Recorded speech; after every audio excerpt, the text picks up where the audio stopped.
I am Donovan. I am 32 years old, and for the last 10 years, I have been the invisible backbone of my family. I spent exactly 1 decade of my life keeping my family's legacy alive, working grueling 80-hour weeks and sacrificing every single ounce of my own youth, only to have my own brother fire me on his very first day. He did it right in the main lobby of our own corporate building, loud enough for half the staff to hear. While I was meticulously securing a $7 billion merger to save our inheritance from total financial collapse, my parents told me to know my place and step aside so their golden boy could finally wear the crown.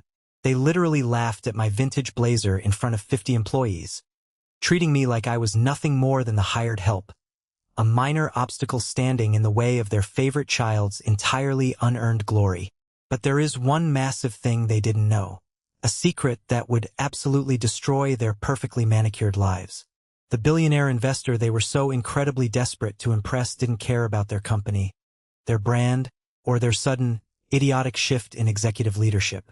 He cared about me, and right now my parents and my brother are begging me not to legally dismantle their entire lives and strip them of every single asset they own, down to their retirement accounts.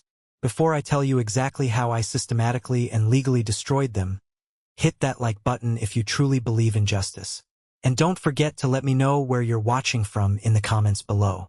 Now, let's go back to where the nightmare reached its absolute peak. The air in the grand lobby of our corporate headquarters always had this specific, unforgettable smell.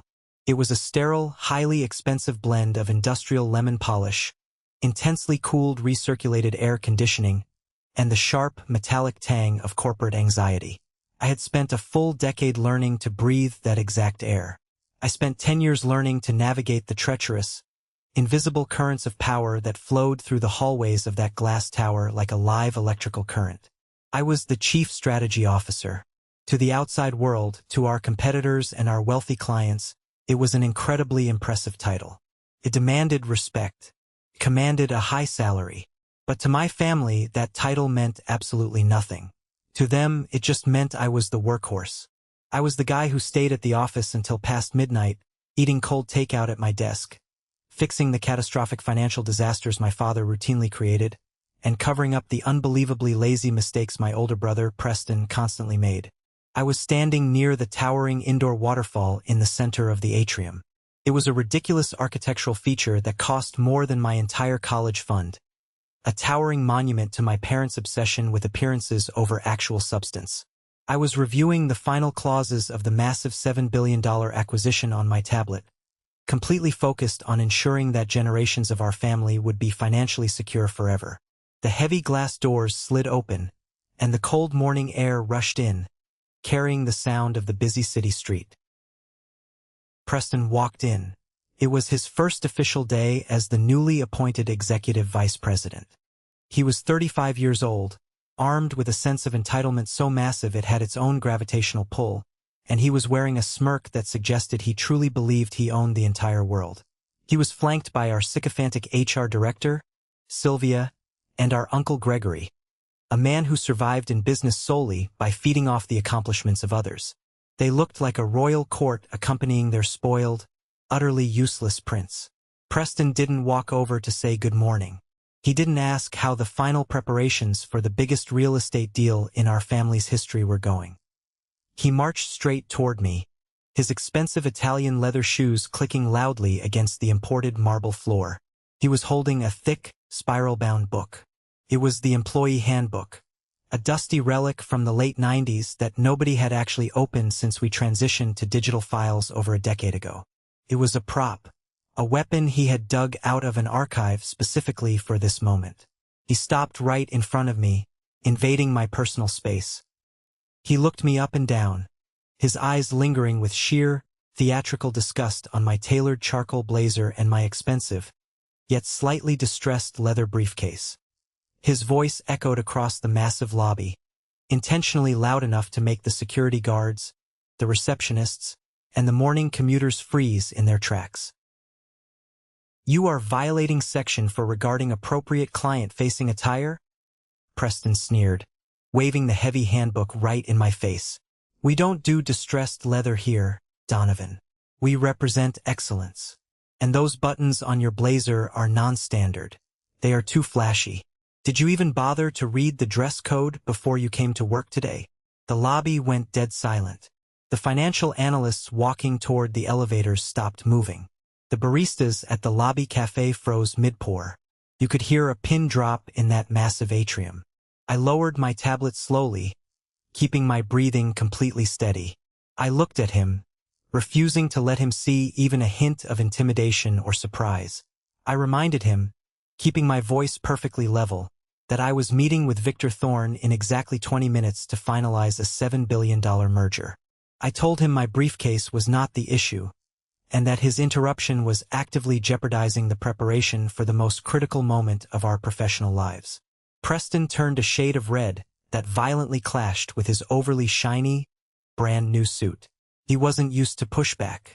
He was used to our mother coddling him, handing him everything he ever pointed at, from expensive toys when we were kids to luxury cars as an adult. He stepped closer, jabbing his manicured finger hard against my chest. "I am the executive vice president," he shouted, his voice cracking slightly with manic authority. "I am enforcing corporate standards. If you can't follow the basic rules of this company, how can we possibly trust you with its financial future? Pack your things. Security will escort you out. You're fired." The words hung in the cold air, heavy, absurd, and completely ridiculous. I looked at the terrified faces of the junior staff watching us. I looked down at the massive, life-changing contract glowing on my tablet screen. And then, something profound shifted inside me. A strange, total clarity washed over my entire body. I didn't feel angry. I didn't feel humiliated. For the first time in 10 years, I felt completely, overwhelmingly relieved. I snapped my tablet cover shut. I looked him dead in the eye, and I told him he was absolutely right. I agreed that standards were indeed very important, and that I would pack my things immediately without causing a scene. Just as I turned my back to walk toward the elevators, the heavy revolving doors spun rapidly. A sleek, imposing figure walked through the entrance, followed by 2 massive bodyguards. It was Victor Thorne, the billionaire investor himself. He bypassed Preston entirely. He didn't even look at him. Victor walked straight up to me, a massive smile breaking across his usually stoic face, and gave me a firm, respectful hug. "Donovan," Victor said, his voice booming across the silent lobby. "Ready to sign the merger and make history?" I smiled. It was a genuine, completely unbothered smile. I looked at Victor, shrugged slightly, and said, "Sorry, Victor. Preston here just fired me for a dress code violation. So, no deal." Victor stopped dead. The warmth instantly vanished from his eyes, replaced by the freezing cold stare of an apex predator. He slowly turned his head to look at my brother, who was suddenly trembling inside his expensive suit, the color draining completely from his face. Victor looked at Preston, his voice dropping to a terrifying whisper, and said, "You did what?" I walked out of the building right then, leaving Preston to face the wrath of a man who destroys multinational companies for sheer sport. But to truly understand how satisfying that exact moment was, and the sheer magnitude of the revenge that followed, you have to understand the decade of absolute hell I lived through. I thought the worst was over that morning in the lobby. I was so incredibly wrong. The real betrayal was hiding in a legal document my parents thought I would never find. 10 years. That is exactly how long I played the role of the loyal, dutiful, entirely invisible son. Our family business, a mid-sized commercial real estate firm, was heavily burdened by bad debt, toxic assets, and absolutely terrible management when I graduated college at the top of my class. My parents, Richard and Victoria, had lived lavishly for decades. They drained their 401k accounts, took out massive second mortgages on the family estate, and treated the company treasury like a personal bottomless ATM to fund country club memberships, luxury vacations to the French Riviera, and ridiculous philanthropic galas just to get their names in the local society papers. When the real estate market shifted and the banks came knocking with foreclosure notices, they panicked. They begged me to come home. They pleaded with me to forego my extremely lucrative offers from top Wall Street investment firms, to come back and save our legacy. I agreed. I loved them. I thought that was what families did. You protect your own blood. You sacrifice for the people who raised you, even if they never really appreciated you. For the first 5 years, I worked myself into the ground. I missed Thanksgiving dinners. I missed my best friends' weddings. I missed out on dating, on building a life of my own, on experiencing my 20s. I spent those years staring at spreadsheets until my vision blurred, surviving on stale coffee and pure adrenaline. I ruthlessly renegotiated our toxic loans. I fired bloated, overpaid vendors, and I slowly, painstakingly pulled us back from the absolute brink of total bankruptcy.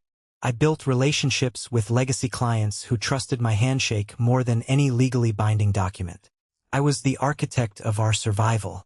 I was the foundation keeping the entire house from collapsing into dust. And where was Preston during all of this? Preston, my older brother, was finding himself. He spent the entirety of his 20s traveling through Europe, staying in 5-star hotels on my parents' credit cards, pretending to be an entrepreneur while launching a series of embarrassing, failed startups that I inevitably had to bail out using company funds just to keep his name out of court. While I was fighting off creditors in a freezing office at 2 a.m, Preston was posting photos of himself on a rented yacht in Monaco. When he finally got bored and returned home, he demanded a massive corner office and a salary that actually rivaled mine. My parents didn't just give it to him. They celebrated his return as if he had conquered the world. They bought him a brand new Lamborghini as a welcome home gift. A $300,000 supercar paid for by the company I had just bled to save. I drove a reliable 10-year-old sedan that had over 100,000 miles on it. When I confronted my parents about the sheer financial irresponsibility of the expense, my mother, Victoria, looked at me with this gentle, incredibly condescending smile. She patted my cheek like I was a confused, jealous child. She told me that Preston needed to project massive success to attract the right kind of high-net-worth clients. She looked me in the eyes and said I was the operations guy, the gritty behind-the-scenes worker who didn't need to be flashy. But Preston was the face of the family. The blatant favoritism was a bitter, jagged pill, but I forced myself to swallow it. I convinced myself that the work was its own reward. I buried my resentment in productivity. The ultimate test of my endurance, and the supposed peak of my career, came during the negotiations with Victor Thorne. Victor was an absolute legend in the financial world. He ran a massive holding company and was looking to acquire a robust real estate portfolio to anchor his new multi-billion-dollar urban development project. I spent 9 agonizing months courting his team. I flew red-eye flights across the country to meet his lawyers in the middle of the night. I structured a deal so legally flawless, so financially perfect, it was considered a masterpiece of corporate synergy. A $7 billion valuation. It would permanently secure my family's immense wealth for generations to come. I truly thought this was my moment. I thought my parents would finally look at me, acknowledge the decade of blood and sweat I poured into their accounts, and say I was enough. I thought they would finally see me as an equal. The ultimate betrayal happened on Thanksgiving, just weeks before the final signing. We were all sitting around the massive mahogany dining table at my parents' estate. The antique silver was polished to a mirror shine. The crystal glasses were filled with outrageously expensive wine, and the atmosphere was festive. I had just proudly announced that Victor Thorne had verbally agreed to all our terms and we would officially sign the following week. My father stood up, raising his crystal glass. I felt a massive swell of pride in my chest. I thought he was going to toast to my hard work. He clinked his glass with a silver fork and loudly announced that to honor this monumental leap forward for our company, he and my mother had decided to officially name Preston as the executive vice president of the entire firm. Furthermore, Preston would be the one leading the final signing ceremony with Victor Thorne, and Preston would be taking over the integration of the two companies post-merger. I sat there, completely paralyzed. The expensive wine suddenly tasted like bitter ash in my mouth. I looked across the table at Preston, who was grinning like he had just won the lottery, soaking up the applause from our extended family. I looked at my mother. I asked her, my voice quiet but trembling with suppressed rage, why Preston was taking credit for 9 months of my relentless, life-draining work. My mother didn't even flinch. She gracefully adjusted her diamond necklace, looked at me with zero empathy, and said that Victor Thorne needed to see a strong, traditional family hierarchy. She said it was culturally unseemly for the younger brother to outshine the eldest in public corporate settings. She told me to stop being selfish, to be a team player, and to remember my place in the family structure. The real dagger, however, the one that severed my loyalty permanently, came 3 days later. I was looking for a specific historical tax document in my father's massive home office when I stumbled upon a thick, sealed manila envelope from Benjamin, our family's chief legal counsel. The tab on the file read, Equity Restructuring and Wealth Transfer. I opened it, my hands slightly shaking, a pit forming deep in my stomach. It was a legally binding transfer of corporate shares. My parents had secretly authorized the transfer of 15% of the company's voting stock directly into Preston's name. The shares were pulled entirely from the executive reserve pool, the very pool I had been legally promised in my contract as my performance bonus for saving the company from bankruptcy. They were actively stealing my inheritance. They were stealing the literal equity I had built with my own hands, the millions of dollars I had earned, simply to prop up my lazy, incompetent brother so the board of directors would respect his new fabricated title. I confronted my mother that evening in the grand kitchen. I threw the legal documents violently onto the marble counter. I demanded to know how she could do this to her own son. I told her that I had sacrificed my youth, my health, and my future for this family, while Preston did absolutely nothing. Victoria didn't apologize. She didn't cry. She didn't show a single ounce of maternal guilt. She looked at me with cold, calculating eyes. She crossed her arms, leaned against the counter, and delivered a quote that will violently echo in my mind until the day I die. She said, "Your brother needs this equity for the board to respect him. You are the younger sibling, Donovan. Taking a little financial loss for the sake of the family's image is your duty. If you can't handle that, if you're going to be this greedy, maybe you don't belong in senior management at all." That was the exact moment the dutiful, loving son died inside me. The loyalty completely evaporated, leaving behind a cold, sharp, terrifying vacuum. I realized right then that I wasn't a son to them. I never was. I was a utility, an asset to be exploited, drained, and discarded the moment it became inconvenient to their golden child's narrative. I didn't yell. I didn't throw a tantrum. I calmly picked up the papers, nodded silently, and walked out of the house. I got into my car and drove to an empty, quiet parking lot overlooking the city skyline. I gripped the steering wheel until my knuckles turned completely white, the leather creaking under the pressure. My own mother, my own flesh and blood. They wanted to take everything I built and hand it to a man who couldn't even read a basic corporate balance sheet. I pulled out my phone and dialed a highly secure, private number. It wasn't the corporate line. It was the direct, unlisted cell phone of Victor Thorne. Victor picked up on the second ring. I didn't mince words. I didn't sugarcoat the dysfunction. I told him exactly what my family was planning. I laid out their extreme financial incompetence, their desperate need for cash to maintain their lifestyle, and their idiotic plan to install Preston as the head of the newly merged entity. Victor listened in absolute, terrifying silence. When I finally finished speaking, he asked me one simple, life-altering question. He asked what I wanted to do about it. I told him I wanted to burn it all to the ground and rebuild it the right way, without them. Victor chuckled. A dark, low, dangerous sound that rumbled through the phone. He told me to let them play their hand. He instructed me to proceed as normal, to let Preston hang himself with his own rope. And then Victor laid out a counter-strategy that was so brilliant, so utterly legally devastating, it literally took my breath away.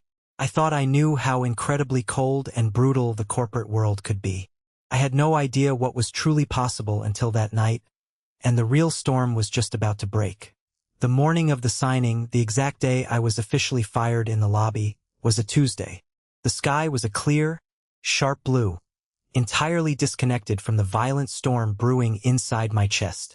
I arrived at the office extremely early, before the sun had fully risen. The building felt fundamentally different to me now. It no longer felt like a second home.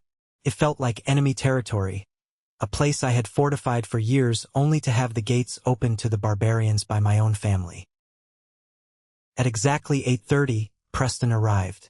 I watched from the second-floor mezzanine as he pulled his obnoxious lime-green Lamborghini right up to the front curb, illegally parking in the fire lane, tossing the keys to the valet like he was stepping onto a Hollywood movie set. He strutted into the lobby flanked by Sylvia from HR and our Uncle Gregory. Gregory was the kind of man who would warmly pat your back while simultaneously searching for the softest place between your ribs to plant a knife. They were a pathetic trio of unearned power, marching in to claim a victory they did absolutely nothing to earn. I knew exactly what they were planning. They needed to establish absolute dominance on day one. They needed the entire building, every single employee, to know that Preston was the new king, and that I was completely subservient to his whims. They wanted a very public, very humiliating spectacle to cement his authority and put me in my place once and for all. I walked down the grand marble staircase, holding my tablet. That was when Preston ambushed me. That was when he sneered at my vintage clothes, waved that ridiculous outdated handbook in my face, and fired me in front of dozens of people. When I immediately agreed to leave without a fight, the look on Preston's face was absolutely priceless. It was a hilarious mixture of supreme triumph and deep, unsettling confusion. He fully expected me to beg for my job. He expected me to shout about my legal rights, about my equity, about my 10 years of grueling service. He wanted a screaming match so he could look like the rational leader putting down a rebellion. My total compliance completely threw him off balance. He had geared up for a massive war, and I just handed him an empty battlefield. As I walked toward the executive elevators to pack my office, I caught the eye of Bennett, our head of security. Bennett was a genuinely good man, a former Marine with a family, a massive mortgage, and a pension he desperately needed to protect. He had watched me work late nights for 10 years. He had seen me order pizzas for his night crew during the holidays when my family was vacationing in Aspen. He looked at me with profound, heartbreaking apology in his eyes, his hands resting nervously on his duty belt. He was a captive to his paycheck. I gave him a small, reassuring nod. I didn't blame him for staying silent. I knew the rules of survival in this place better than anyone. My office was a massive sanctuary of highly organized chaos.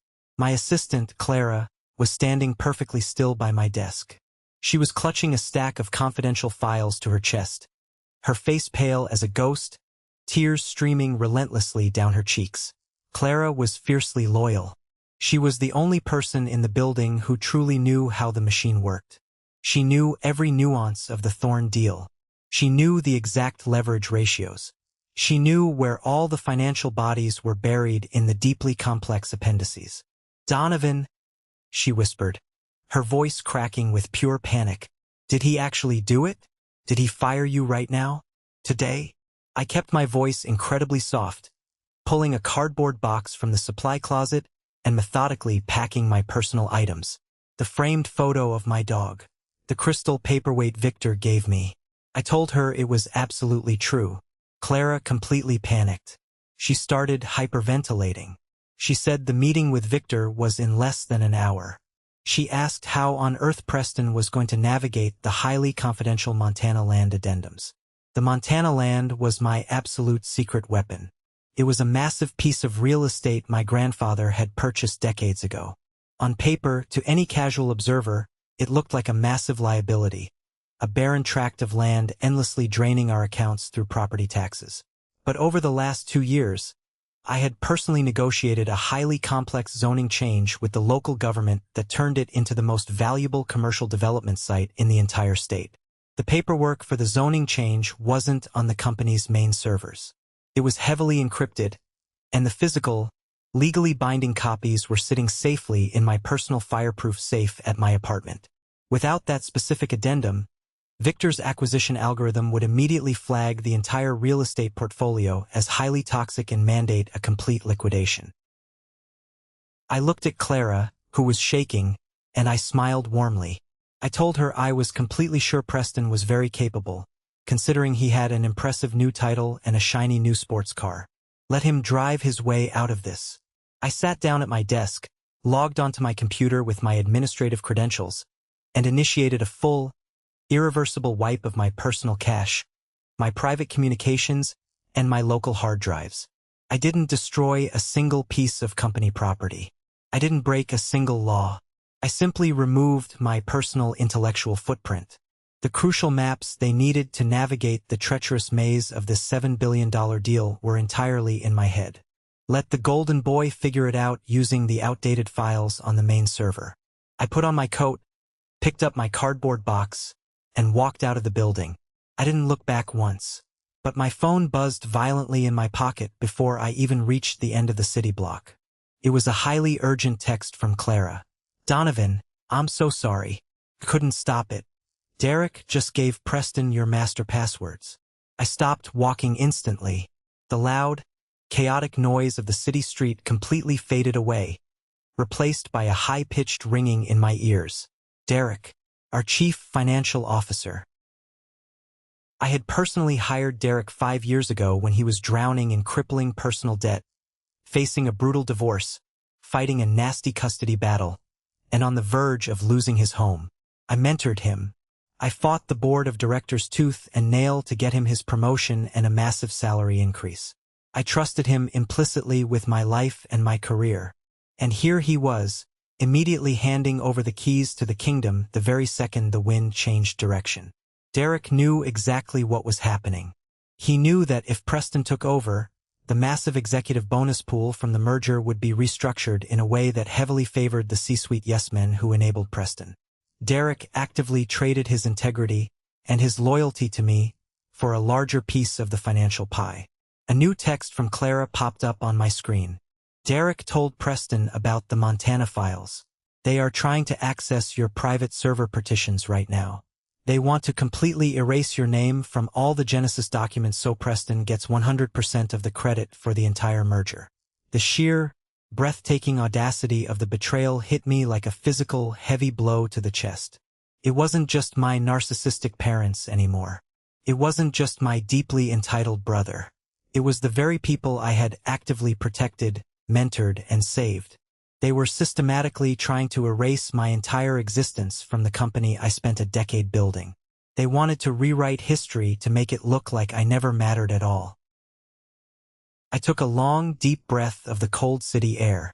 The burning anger that had been simmering inside me for 10 years completely evaporated, leaving behind a chilling, absolute, surgical resolve. They wanted to play dirty. They wanted to steal my legacy and erase my name. They had absolutely no idea they had just walked right into a massive steel trap that was about to snap violently shut on their necks. I texted Clara back, my thumbs flying across the screen. Let them try. The files aren't there. I turned off my phone completely and dropped it into my pocket. I needed to let the terrifying silence do its work. I needed them to feel the sheer panic slowly rising in their throats as they realized the magnitude of their own incompetence. The storm had officially begun, and I was going to thoroughly enjoy watching them drown in it. But first, I needed to get to a very specific meeting. By 10 o'clock that morning, the corporate headquarters must have been rapidly descending into absolute, unmitigated madness. I could easily picture the pathetic scene playing out on the 42nd executive floor. Preston, sweating profusely through his $2,000 silk shirt, screaming violently at the IT department to bypass security protocols that I had designed to be impenetrable. Derek, the traitorous CFO, frantically clicking through empty digital folders, the blood draining from his face, as he realized that the golden goose he thought he had successfully captured was actually a highly destructive, ticking time bomb. I didn't go home to wallow or cry.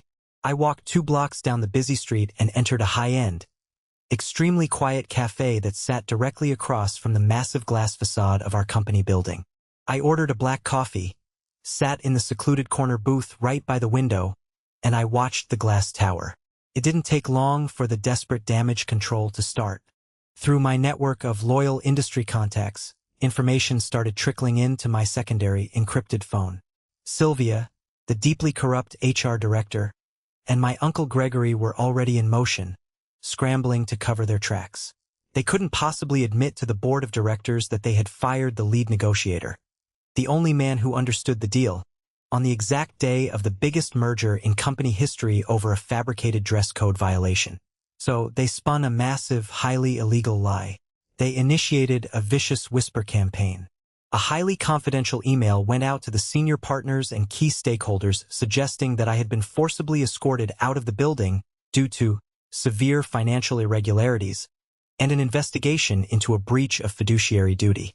They were intentionally implying that I had been actively embezzling company funds to fund a secret lifestyle. It was a desperate, incredibly sloppy attempt to control the narrative.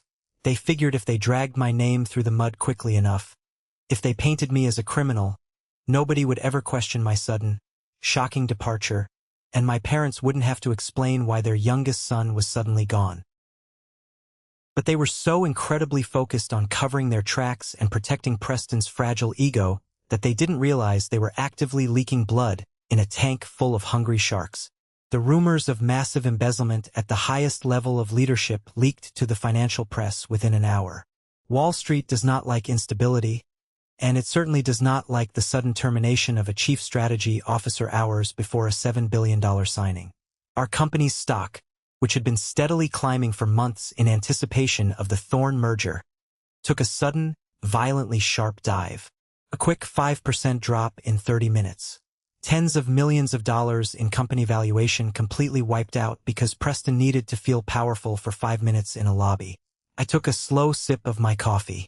The rich bitterness perfectly matched my mood. I watched the frantic pacing of tiny figures behind the glass walls of the 42nd floor. They looked like pathetic little ants scrambling blindly after someone had violently kicked over their anthill.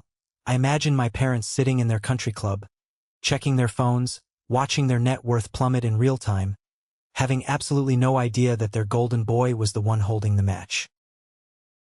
Then, exactly on schedule, a massive midnight black Rolls-Royce glided completely silently up to the curb outside the cafe, its dark tinted windows reflecting the gray city sky.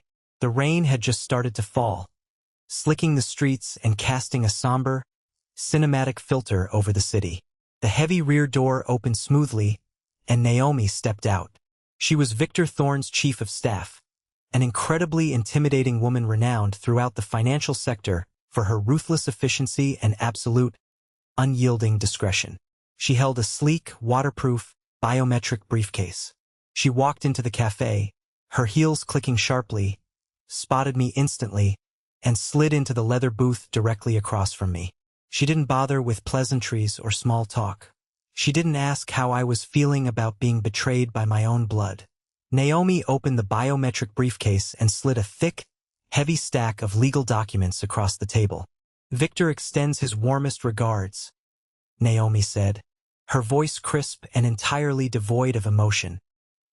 "He said your brother's pathetic performance in the lobby was exactly as humiliatingly inept as you predicted it would be. He is currently waiting in his office, thoroughly enjoying the show." I looked down at the documents. The cover page was printed in bold, intimidating letters, "Transfer of control and strategic acquisition mandate." This wasn't a standard employment contract. This wasn't a job offer. This was a fully loaded weapon of mass financial destruction. Victor Thorne wasn't just hiring me. He was bringing me into his massive holding company as an equal vested partner in a newly formed subsidiary firm. My initial equity stake was valued at more than triple the amount my parents had just tried to illegally steal from me. But infinitely more importantly, this specific legal contract gave me full, unmitigated, absolute authority to manage the hostile acquisition of my former family business. "They are currently scrambling in a total panic," I told Naomi, unscrewing the cap of my heavy gold pen and signing my name on the dotted line with deliberate, forceful strokes. "They are actively spreading rumors of embezzlement to justify terminating me. They genuinely think they can stall Victor until they manage to find the encrypted Montana files." Naomi smiled, a razor-thin, terrifying expression that didn't reach her eyes. "Victor Thorne does not stall. He accelerates. We have already formally notified the Securities and Exchange Commission regarding their sudden, completely unnotified change in key executive personnel during a federally restricted period. The legal implications and the sheer weight of the impending SEC audit alone will freeze their operating capital completely by tomorrow morning. They will not be able to move a single cent without our approval. I handed the signed, legally binding documents back to her. The shift was absolute. I was no longer Donovan, the underappreciated, exhausted son desperately holding a dysfunctional family together. I was Donovan, co-owner and managing director of Thorn Strategic Acquisitions. "Are we completely ready for the final play?" Naomi asked, snapping the heavy briefcase shut with a satisfying click. I looked out the cafe window. Across the street, through the rain-streaked glass of the lobby, I could see Preston frantically pacing, yelling furiously into his cell phone, his face red with panic. He was desperately trying to get Victor Thorn back to the negotiating table, begging for a meeting. He had absolutely no idea that the table had just been violently flipped, and he was currently standing directly underneath it, waiting to be crushed. "Let them sweat in terror until tomorrow," I said, leaning back against the comfortable leather booth, feeling truly relaxed for the first time in 10 years. "Let the stock price violently bleed out. Tomorrow morning, we walk straight into their boardroom, and we take absolutely everything." The morning after I was fired, I woke up before my alarm even had a chance to go off. I lay there in the quiet darkness of my apartment, staring up at the ceiling, waiting for the familiar, crushing weight of corporate anxiety to settle onto my chest. For 10 years, every single morning began with a knot in my stomach, the dread of what disaster my father had caused overnight, or what massive, embarrassing mistake my older brother Preston expected me to silently fix before the board of directors found out. But that morning, the weight simply wasn't there. For the first time in a decade, my lungs expanded fully. The air felt incredibly light. I wasn't the sacrificial lamb anymore. I was the architect of my own absolute liberation. I got out of bed and walked over to my closet.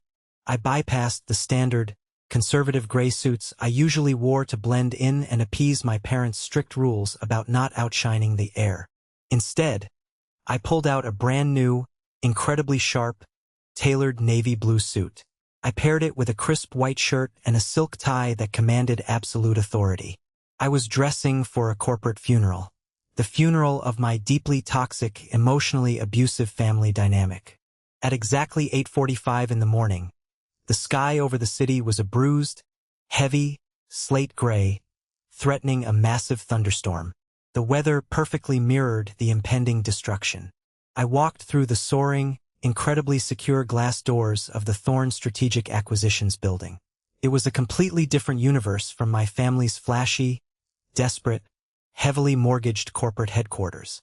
There were no ridiculous, gaudy indoor waterfalls here meant to distract clients from a rotting financial foundation. There was just quiet, immense generational wealth. The lobby was lined with solid, dark imported oak and brushed steel. The security guards didn't look like mall cops. They looked like highly trained private contractors. And the silence in the air was thick, the specific, heavy kind of silence that tells you billion-dollar decisions are being executed flawlessly on every single floor above you. Naomi, Victor Thorn's terrifyingly efficient and brilliant chief of staff, was waiting for me right by the private executive elevators. She was wearing a razor-sharp black suit, holding a pristine, heavy leather folder containing the final, legally binding buyout contracts. We rode up in total, comfortable silence to the penthouse suite. Victor Thorn was already there. He was standing by the massive floor-to-ceiling windows, drinking a black espresso from a porcelain cup, looking down at the financial district like a seasoned general surveying a battlefield he had already comprehensively conquered. He turned to me, checked his heavy, vintage gold watch, and gave a single, sharp nod of approval. The legal trap was perfectly set. The paperwork was completely bulletproof. The official notifications to the Securities and Exchange Commission had been formally filed and electronically timestamped. Now, we just had to sit back and let the rats walk willingly into the steel cage. Across town, inside the massive, highly leveraged glass tower I had literally bled to maintain for over 10 years, a frantic, highly volatile emergency board of directors meeting was currently underway. Through my deeply loyal internal contacts, specifically my former assistant Clara and Bennett, the head of building security, I knew exactly, minute by minute, what was happening in that mahogany-lined room. Diana, the fiercely independent chair of the board, had flown in on a brutal, red-eye flight from Chicago the exact second the news of the company's stock plummeting hit the financial wires. Diana was a ruthless, terrifyingly sharp woman who did absolutely not tolerate incompetence, and she certainly did not tolerate losing tens of millions of dollars in shareholder value over a single, unverified rumor. When she saw the company stock taking a massive 5% nosedive in under an hour the previous afternoon, she demanded an immediate, mandatory, in-person meeting with the entire C-suite. My parents, Richard and Victoria, were sitting at the head of the massive mahogany table, desperately trying to project an air of calm, seasoned, generational authority. But the cracks were showing. My father's hands were trembling slightly as he shuffled papers. My mother was gripping her diamond necklace so tightly her knuckles were white. Preston, the newly minted, completely unqualified executive vice president, was sweating heavily right through his bespoke, $2,000 Italian silk suit. He looked exactly like a terrified, trapped animal caught in the blinding headlights of an oncoming 18-wheeler. Derek, the traitorous chief financial officer who had completely sold me out the day before to secure his own bonus, was frantically clicking through his laptop. He was desperately trying to explain away the missing Montana commercial zoning files to a board of directors that was rapidly, aggressively losing their patience. The files he thought he could steal from my encrypted drives were entirely gone, and he had absolutely no backup plan. They were absolutely, undeniably desperate. They needed Victor Thorne to walk through those doors and sign that original $7 billion merger agreement today. If that signature didn't happen, the major banks would instantly trigger the strict, unforgiving debt covenants hidden deep in our commercial real estate loans. If those covenants were triggered, the company would go into immediate, uncontrollable financial freefall, and the creditors would begin aggressively seizing physical assets, including my parents' personal estates, by the end of the week.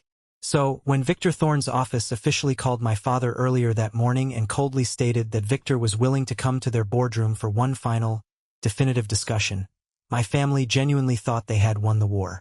Their massive, unchecked narcissism completely blinded them to the brutal reality of their situation. They thought their clumsy, highly illegal whisper campaign about my supposed embezzlement had actually held up under scrutiny. They actually genuinely believed that firing me in the public lobby had somehow proven to Victor Thorne that they were strong, decisive, ruthless corporate leaders who deserved to manage his billions. They spent the agonizing hour before the meeting actively congratulating Preston. According to Clara's texts, my mother patted Preston's hand, telling him he was doing a wonderful, brave job handling his very first major corporate crisis. My father poured himself a heavy glass of expensive scotch, entirely too early in the morning, celebrating the fact that they were about to secure their financial legacy forever and completely, permanently erase my decade of contributions from the company history books. They were practically picking out the paint colors for their new luxury vacation homes in the Hamptons. They were completely drunk on their own arrogance. At exactly 9:30 in the morning, the heavy, soundproof oak doors of my family's boardroom swung open. The room fell into an immediate, suffocating, pin-drop silence. The air pressure in the room seemed to physically drop. Victor Thorne walked in first. He commanded the space instantly, pulling all the oxygen out of the air with his mere presence.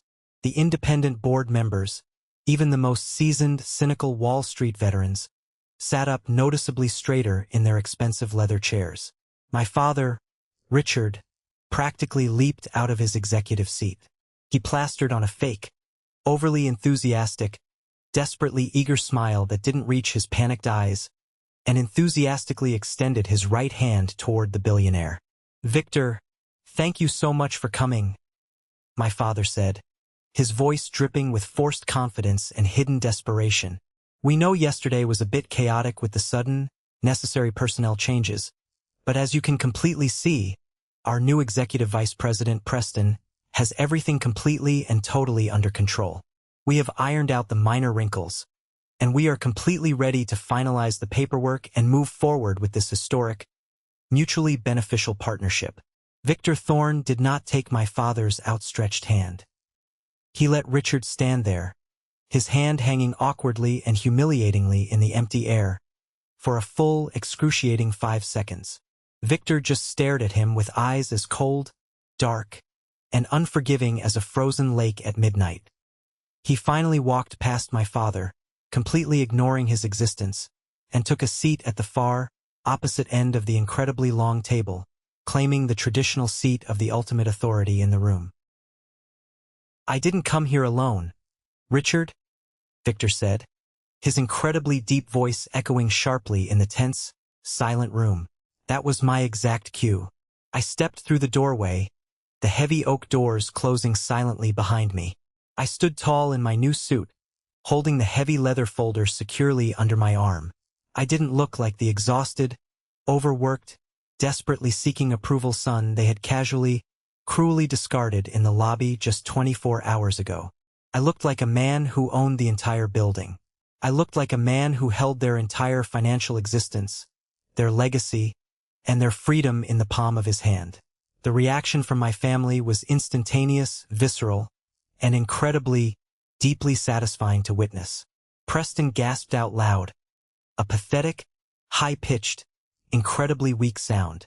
He literally stumbled backward, his highly polished shoes slipping on the carpet, until his back hit the glass whiteboard. Derek, the backstabbing CFO, physically dropped his expensive fountain pen. It clattered incredibly loudly against the polished wood table, rolling off the edge and hitting the floor. He looked like he had just seen a ghost holding a subpoena. My mother, Victoria, grabbed the heavy wooden edge of the table with both hands. Her knuckles turned instantly bone white. Her jaw literally dropped open in sheer, unadulterated shock. She looked from me to Victor and back to me, her brain completely short-circuiting as it tried to process the impossible image in front of her. But true to their deeply toxic nature, true to the relentless narcissistic playbook they had operated from my entire life, they immediately tried to spin the narrative to protect themselves. They simply couldn't compute the reality that I was standing there in a position of supreme, unshakable power. Their egos wouldn't allow it.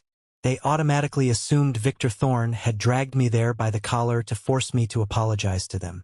Or worse, they thought I had pathetically begged Victor to mediate a family truce so I could grovel on my knees to get my old job back. "Donovan," my mother said, breaking the heavy silence. Her voice was dripping with fake, incredibly sickening maternal disappointment. She looked at Victor Thorne, immediately trying to play the victim card she loved utilizing so much. "Victor, I am so incredibly sorry you have to witness this disruption. We are currently dealing with a deeply personal, very tragic family matter. Donovan has been under a tremendous amount of stress lately. He had a bit of a mental break yesterday in the lobby. We are actively trying to get him the professional psychiatric help he clearly needs, but he really shouldn't be here disrupting highly confidential corporate business. It's just not appropriate." Preston, finding a tiny sliver of completely false courage now that our mother was actively protecting him, puffed out his chest and pointed a shaking, manicured finger directly at me. "You have a lot of nerve showing your face in this building, Donovan.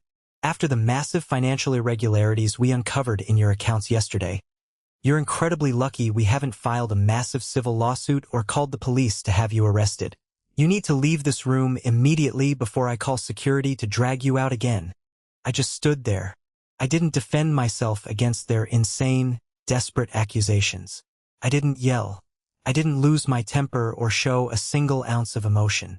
I looked directly at the independent board members. I looked specifically at Diana, the chairwoman, who was narrowing her incredibly sharp eyes. She was clearly sensing that something was horribly, fundamentally wrong with my family's fabricated story.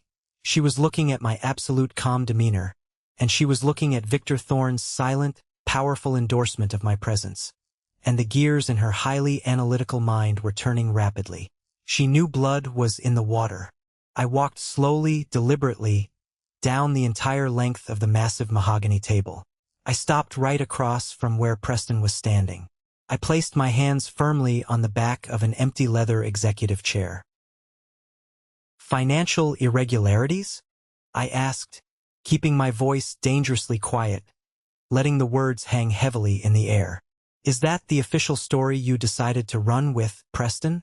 That I was actively embezzling from the family business? Because I'm pretty sure the only actual, documented financial irregularity in this entire building is the brand new $300,000 lime green Lamborghini parked illegally in the executive garage downstairs. A car that was completely paid for by illegally draining the vendor surplus fund that I spent 3 agonizing years building to protect this company from insolvency. Preston's face flushed a deep, ugly, angry crimson. He looked absolutely terrified that the board of directors was hearing this explicitly detailed accusation. Shut up. You have absolutely no authority here. You are a disgruntled, fired ex-employee trying to cause trouble. Victor, please, we can finalize the merger right now in my office. Just ignore him. He's lying because he's jealous. Victor Thorne leaned forward slowly, resting his heavy elbows heavily on the polished mahogany table. He steepled his fingers, his eyes locking onto my father. The entire room held its collective breath. You could physically feel the atmospheric pressure drop in the room. I think, Victor said softly, his deep voice cutting through Preston's panic like a surgical scalpel, that you all have fundamentally and catastrophically misunderstood the absolute power dynamic currently operating in this room. Victor Thorne stood up smoothly from his heavy leather chair. He walked around the massive table, his footsteps making absolutely no sound on the thick carpet, stopping right next to where I was standing. He turned to face the entire board, and then he placed a firm, heavy hand squarely on my shoulder. In the incredibly high-stakes, cutthroat world of corporate finance, physical contact like that from a man of Victor Thorne's immense status was a gesture of absolute, undeniable endorsement. It was a public coronation. It was him telling everyone in that room that I was under his direct protection, and that attacking me meant attacking a $7 billion empire. I am not here to sign a merger agreement with your deeply flawed, horribly mismanaged company, Richard, Victor said, looking directly into my father's wide, utterly terrified eyes. I wouldn't trust your current executive management team to successfully run a neighborhood lemonade stand, let alone manage a highly complex, $7 billion commercial real estate portfolio. I came here today for one reason and one reason only. I came here because the managing director of my newest strategic acquisitions division explicitly asked me to attend this meeting to personally witness the transition. My father blinked rapidly, thoroughly and completely confused. The blood was visibly draining from his face, leaving him looking pale and sickly. Your managing director? Victor, what on earth are you talking about? Who is your managing director? We were told this was a final negotiation. I didn't wait for Victor to answer. The time for waiting was over. I opened the heavy, waterproof biometric leather folder I had carried in. I pulled out a thick stack of legally binding, fully executed corporate documents. I tossed them casually onto the center of the mahogany table. They slid perfectly down the highly polished wood, coming to a dead stop right in front of Diana and the highly influential independent board members. He's talking about me, Dad, I said. The word Dad tasted like toxic venom in my mouth, a relic of a relationship that had completely died. As of 8 o'clock this morning, the paperwork was officially filed with the state and federal authorities. I am the co-owner and the managing director of Thorne Strategic Acquisitions, and I am absolutely not here to merge our companies so you can continue your lavish lifestyle. I am here to execute a hostile, aggressive takeover of your remaining viable assets. The silence in the boardroom was absolute, profound, and terrifying. It was the exact kind of heavy, suffocating silence that happens right after a massive bomb goes off, in that agonizing split second before the destructive shockwave hits you and violently tears your entire world apart. My mother, Victoria, let out a sharp, breathless, highly nervous laugh. It was the pathetic, shrill sound of a deeply arrogant woman whose entire constructed reality was violently fracturing in front of her eyes. Donovan, Please stop playing these ridiculous, childish games. You are not a managing director of anything. You don't have the personal capital to partner with Victor Thorne. This is highly embarrassing for the family. Just apologize to your brother. Apologize to Victor for wasting his valuable time, so we can all move on from this unfortunate tantrum. It's not a game, Victoria, Victor interrupted, his voice hitting the room like cracking winter ice, completely devoid of any warmth or mercy. Donovan holds full, unmitigated executive authority over this entire acquisition process. He represents my financial interests completely, and looking at your rapidly collapsing stock price, your highly leveraged, toxic debt, and your complete, embarrassing lack of leadership, I highly suggest you close your mouth and listen very carefully to what he has to say. Your survival depends entirely on him. I turned my attention away from my parents. They were already neutralized. I focused my gaze directly on Derek, my former protege, the chief financial officer who had completely sold my entire career and our friendship out for the hollow promise of a slightly larger executive bonus. He was sweating so profusely his expensive dress shirt collar was entirely soaked through, clinging to his neck. He looked incredibly pale, like he was about to physically vomit right there on the table. Derek, I said, my voice echoing sharply in the silent room, pinning him to his chair like a butterfly on a corkboard. Yesterday morning, you voluntarily handed my master administrative passwords directly to Preston. You actively, intentionally allowed an unauthorized user to illegally access my private, highly encrypted corporate server partitions. You did this so he could attempt to maliciously delete my name from the Genesis documents of the Thorne merger, effectively trying to erase my entire professional existence. I took a slow step toward him. You did this while you were legally bound by a strict, unbreakable fiduciary duty to the shareholders of this company, not to the inflated, fragile ego of the new executive vice president. You committed corporate espionage. Derek stammered, his eyes darting frantically around the room, desperately looking for a physical exit that didn't exist, looking for anyone to jump to his defense. Nobody moved. Donovan, I didn't have a choice. I swear. I was just following direct corporate orders from the C-suite. You know my situation. You know exactly what I'm going through. I have a family to feed.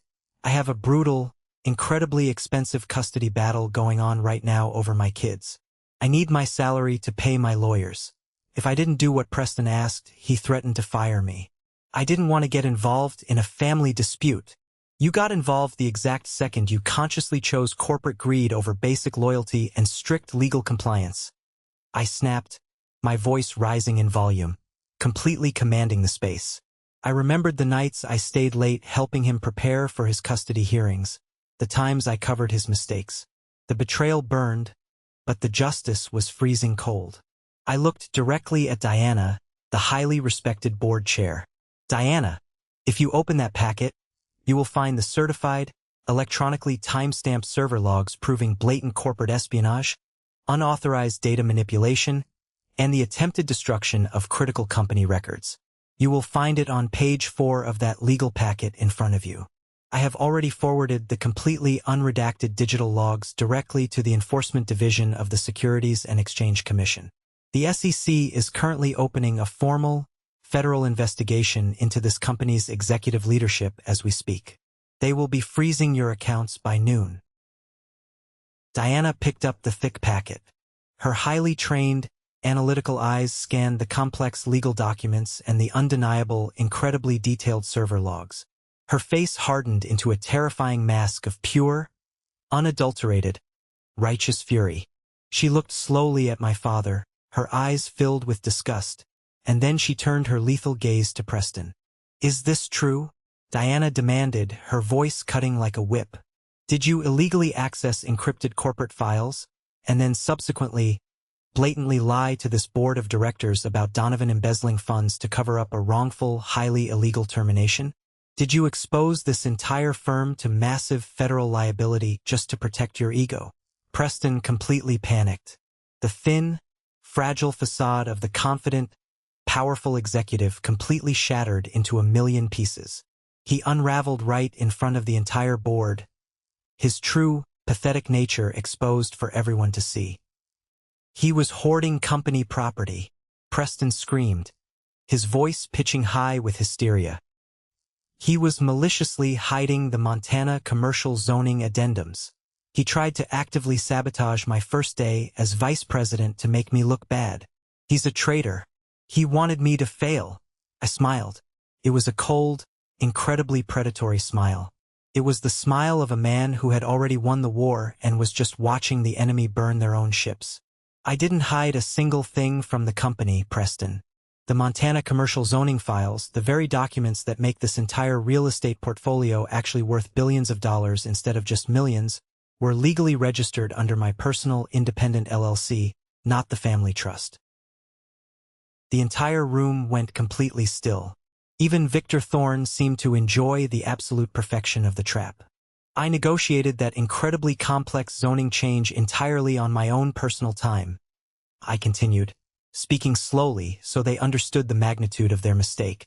I used my own personal capital and utilized my own political connections that I spent years cultivating. It was my absolute insurance policy against exactly this kind of betrayal.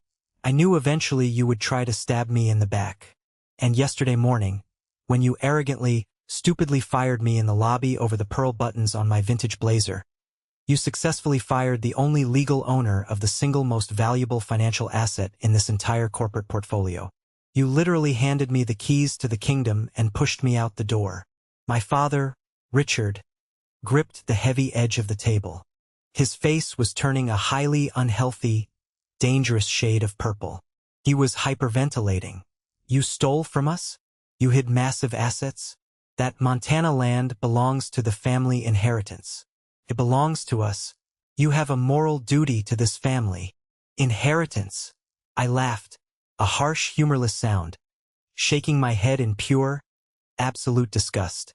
You really want to talk to me about inheritance, Richard? Let's talk about inheritance. Let's talk about the 15% voting equity you and Mom secretly, illegally transferred directly into Preston's name last week. My parents froze. They thought that secret was completely buried. Let's talk about the exact equity that was legally, contractually promised to me in my employment agreement as a performance bonus for saving this company from total bankruptcy 5 years ago. I said, my voice vibrating with 10 years of suppressed rage. You stole my equity. You stole my life savings, the money I bled for, the youth I sacrificed, simply to buy artificial respect from the board for a golden son who is entirely, breathtakingly incompetent. You didn't just break my trust as parents. You didn't just hurt my feelings. You committed blatant, actionable corporate fraud. I slammed the flat of my hand down hard on the mahogany table. The incredibly loud sound echoed through the room like a gunshot, making Preston physically jump out of his chair and cower. So here is the brutal, undeniable reality of your current financial situation, I said, my voice cutting like a serrated knife, laying out the absolute destruction of their empire. You have no Montana asset. You have a massive, active federal SEC investigation breathing down your necks. Your stock price is currently in an absolute freefall, and the major banks will undeniably call in your massive, over-leveraged commercial loans by Friday afternoon when they read the news of the federal audit.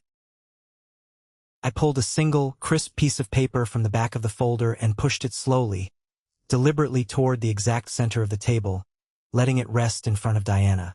This is a formal, non-negotiable buyout offered directly from Thorne Strategic Acquisitions. We are offering to buy the remaining, highly damaged viable assets of this company for exactly 10 cents on the dollar. It is a hostile takeover in every sense of the word. You sign this document and sell absolutely everything to me, right now, or you declare total corporate bankruptcy by Monday morning. If you choose bankruptcy, you personally lose your massive estate, your luxury cars, your country club memberships, and every single dime hidden in your offshore retirement accounts. The floor is yours. The boardroom instantly erupted into absolute, terrifying chaos. It was a complete, spectacular meltdown of the corporate elite. Years of carefully constructed lies, false prestige, and extreme financial manipulation all crashed down in a matter of seconds. Diana, the fiercely independent board chair, didn't hesitate for a single second. She had a strict, legal fiduciary duty to protect whatever meager scraps of shareholder value were left, and she knew a sinking ship when she saw one. She had survived in corporate America by being ruthless, and right now my family was a massive liability. She slammed her hand flat on the table, her heavy gold rings clacking loudly against the wood, immediately silencing the panicked, overlapping shouting in the room. She turned her intense, furious gaze directly to my father. "Richard," Diana said, her voice dripping with absolute venom and professional disgust. "As of this exact moment, you and your wife are officially stripped of your executive voting rights and immediately removed from the board of directors, pending the outcome of the federal SEC investigation. You have completely, irreversibly compromised the integrity of this firm." She didn't even wait for his sputtering, panicked response before turning her lethal attention to my brother. Preston was hyperventilating, wiping sweat from his forehead.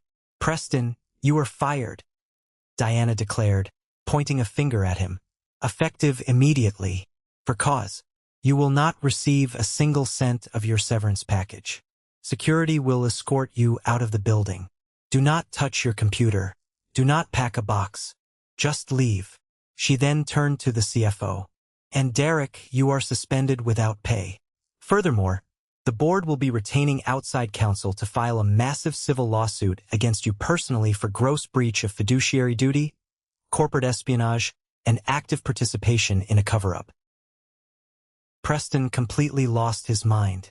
The terrifying reality of losing his unearned power, his prestigious title, and his massive salary all in the span of 5 minutes entirely broke his fragile, narcissistic psyche. He started screaming, throwing a genuinely childish, pathetic physical tantrum right there in the boardroom, stomping his feet like a toddler denied a toy.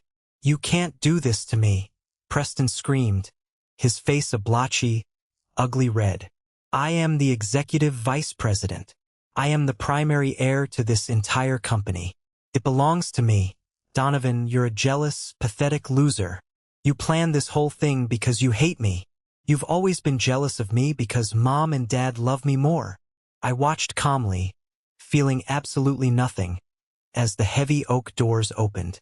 2 burly security guards, the exact same men I had personally given generous holiday bonuses to for the past 10 years, the men whose jobs I had protected during budget cuts, walked briskly into the room. They didn't look apologetic or hesitant this time. They looked determined. They grabbed Preston roughly by the arms. As they dragged him, kicking and screaming obscenities, toward the heavy oak doors, I looked him dead in the eye and delivered the final, crushing blow. "I don't hate you, Preston," I said, my voice echoing with total, absolute indifference. "I just finally stopped protecting you from the consequences of your own actions. Enjoy the long, humiliating walk to the parking lot. You're going to need to figure out a new way to pay the lease on that Lamborghini, because the company card is officially declined."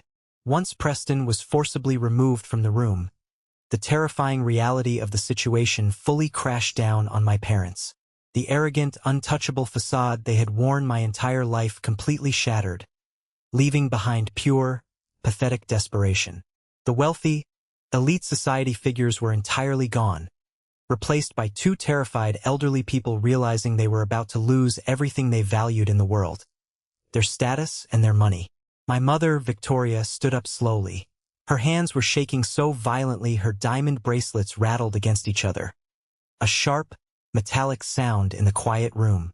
The cold, calculating woman who had ruthlessly told me to know my place just 24 hours ago was suddenly crying massive, genuine tears. The tears weren't for me, of course. They were for her impending poverty. She walked frantically around the large table, her heels clicking on the floor, reaching out with both hands to grab my arm tightly. "Donovan, please," she begged, her voice cracking, completely abandoning her pride and dignity in front of the entire board and Victor Thorne. "Please, sweetheart. Listen to me. You're our son, our flesh and blood. You can't possibly do this to your own family. If we sell the company for 10 cents on the dollar, we lose the family estate. We lose absolutely everything we've built. We won't have anything left to live on for our retirement. The banks will take the houses in Aspen and the Hamptons. My friends at the club, they'll laugh at us. We can fix this, Donovan. I promise you we can fix this right now. We can give you your massive salary back. We can give you a huge promotion. You can be the CEO of the whole company. Just tear up that buyout paper. Please, for your mother who gave you life. I looked down at her manicured hands gripping the sleeve of my expensive new suit. Her nails were digging into my arm.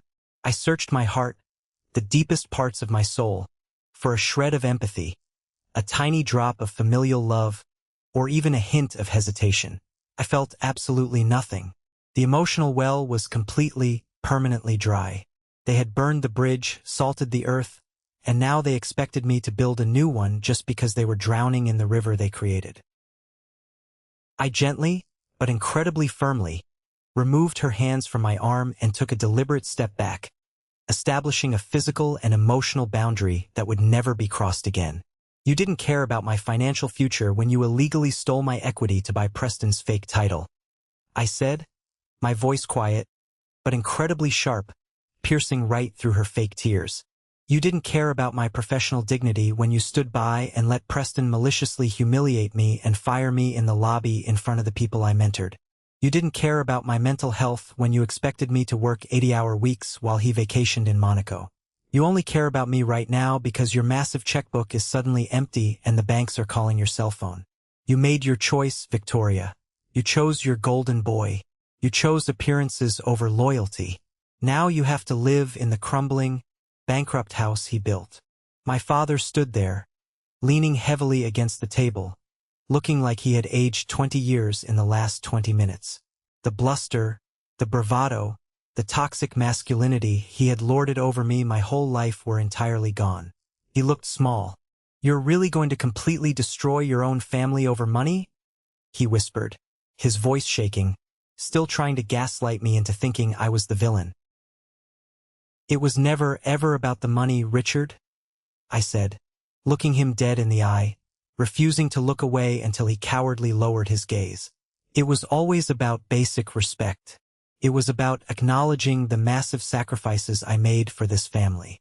And since you actively, aggressively refused to give me that respect, I decided to take it, and I decided to take everything else with it to ensure you could never hurt me again.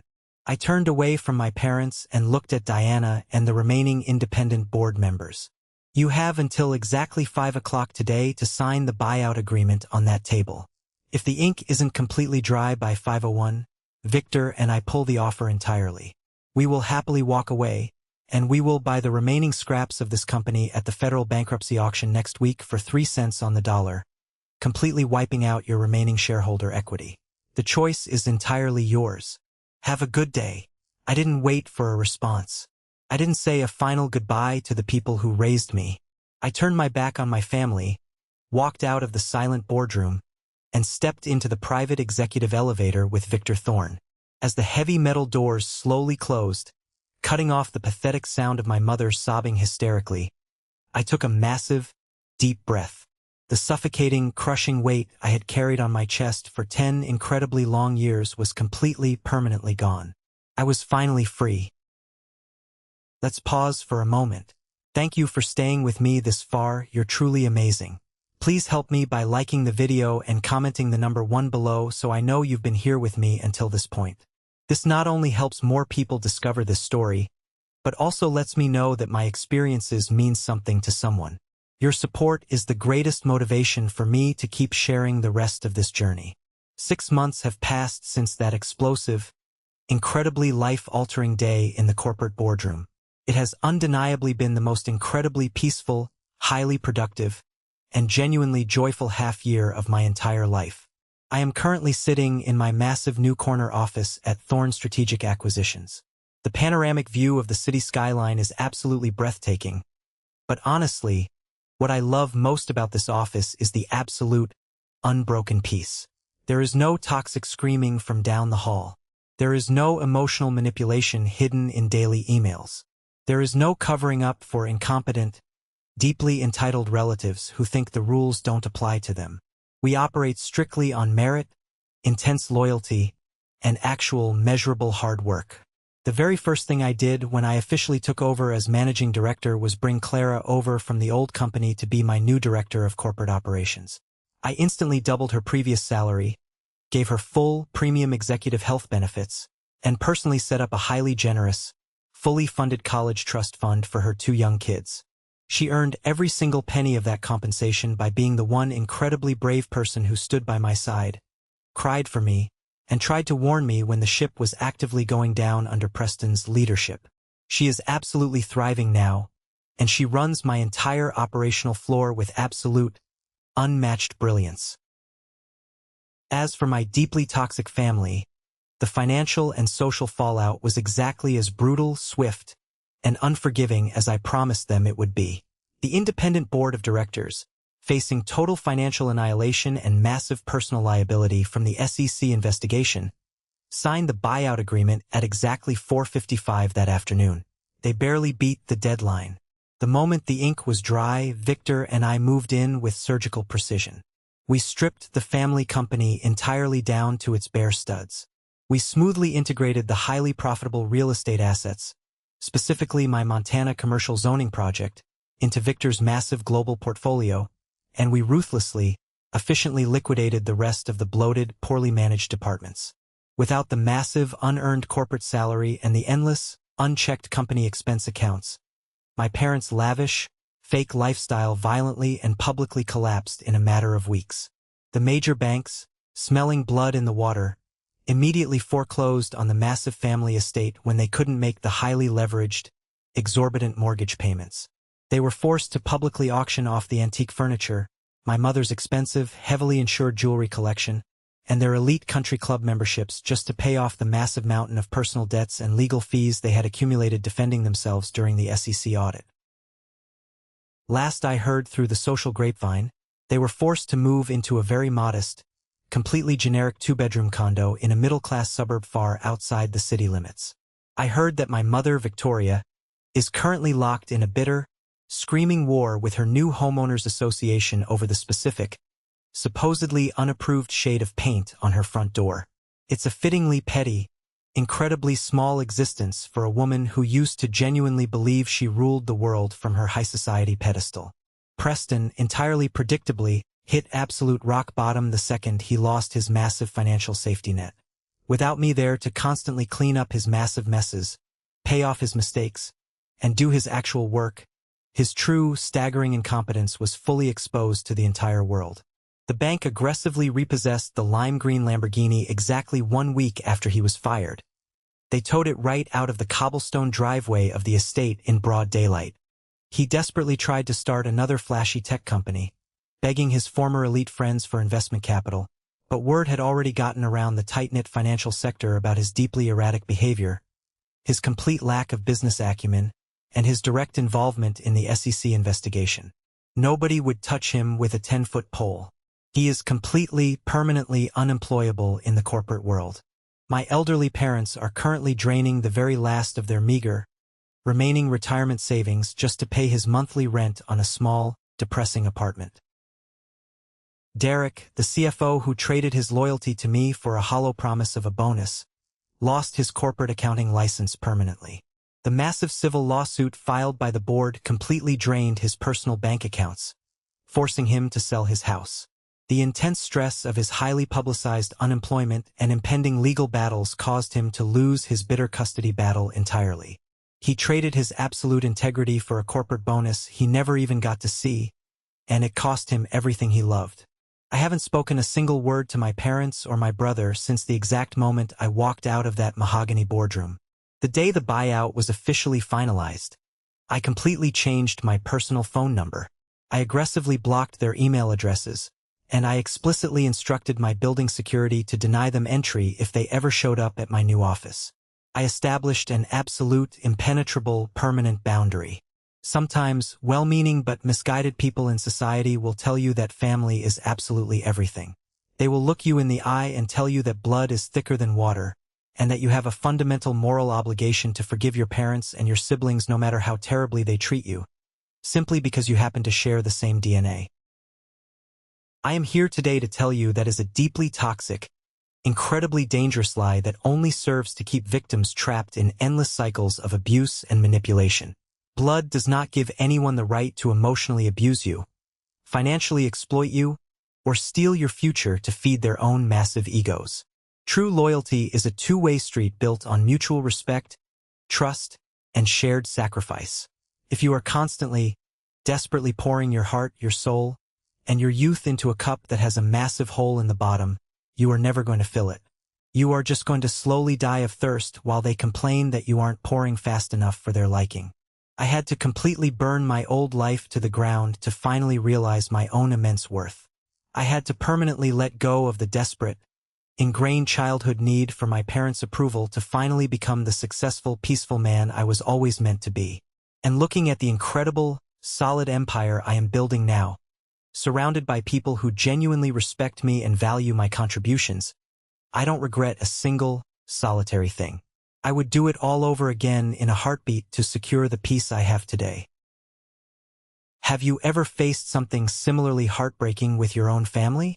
Have you ever had to draw a hard line and completely cut ties with toxic, exploitative relatives to save your own sanity, your financial future, and your self-respect? Share your story in the comments below. I read them all. You are not alone, and your story deserves to be heard and validated by people who understand exactly what you've been through. And don't forget to hit that like button and subscribe to the channel so you don't miss the next journey. Stay strong, know your absolute worth, and never, ever let anyone tell you that you are just the supporting character in their movie. You are the author of your own life.